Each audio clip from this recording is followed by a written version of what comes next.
Richard Rellis here with my colleague Jen Fifield, who has been covering the Senate ordered audit of the ballots. It's July, Jen, and their November election continues.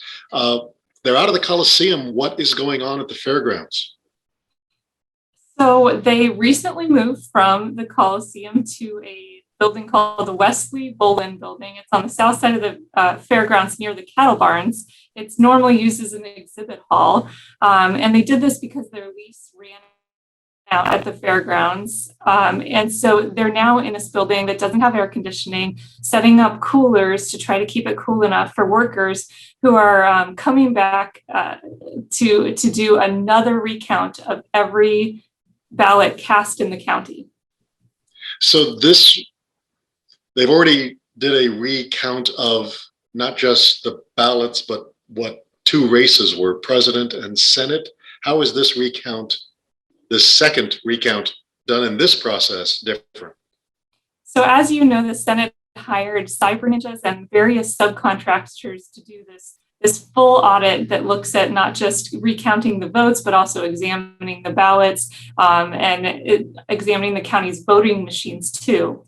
So that was done. That was wrapped up. They were wrapping up the boxes of ballots. They had everything sorted to give back to the county.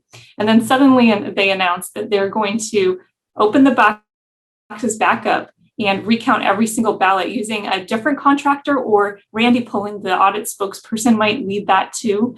And so they want to do their own count, and this would just be of the ballots, not of the actual votes on the ballots. So Senate President Karen Fann has said that this ballot count that would look just at the ballots and not at the votes would be intended to get a final count of ballots for the Senate. Meanwhile, the county has certified the election results. This won't change the election results. They did a hand count of a sampling of ballots after the election. All the election challenges were dismissed. So many people are aggravated that this count continues.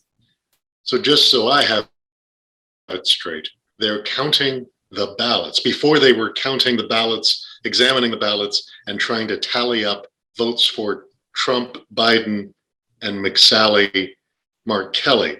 Now they're just literally counting how many ballots there were.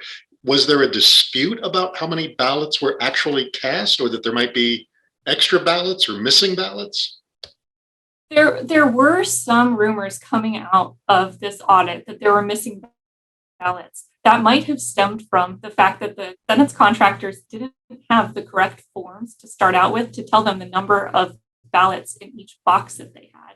Now they have those forms. So one of the things that they were doing in the final week here was checking those forms that they just got with the actual number that they got. And so maybe they saw discrepancies. That's just speculation. I don't know. They haven't said that they saw any differences, but we do know that they had those forms. And so now they know how many are supposedly in each batch in each box. The machines, your reporting has said Maricopa County, following advice of federal election officials and the Secretary of State, is not going to use those machines.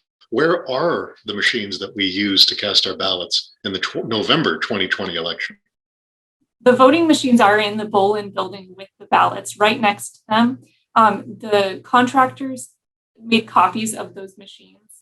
Digital images is what it's known as, to evaluate offsite. This was what was supposedly in Montana. We don't know what the contractor has in Montana, whether it's still there, whether he's finished with this evaluation of the voting machines. But we do know that the Senate has said that they want to hold on to these voting machines even after they leave the Coliseum, maybe find somewhere to store them. Don't know why they would need that in the future, the voting machines, but it doesn't look like they're going to give them back at the same time they give the ballots back. So the knock on the Coliseum from reporters who had shifts monitoring the audit was that it was way too cold in there.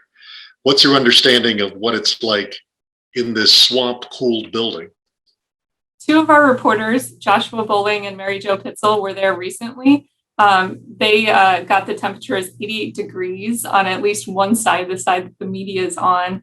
It may be that it's cooler in other parts of the building.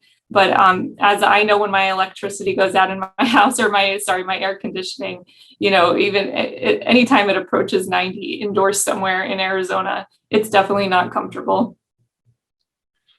Right. And so we'll see. I mean, the election weather, the weather on election day, I remember being very nice. Now that it's July and we're still counting ballots, it's gotten a little toasty here in Arizona.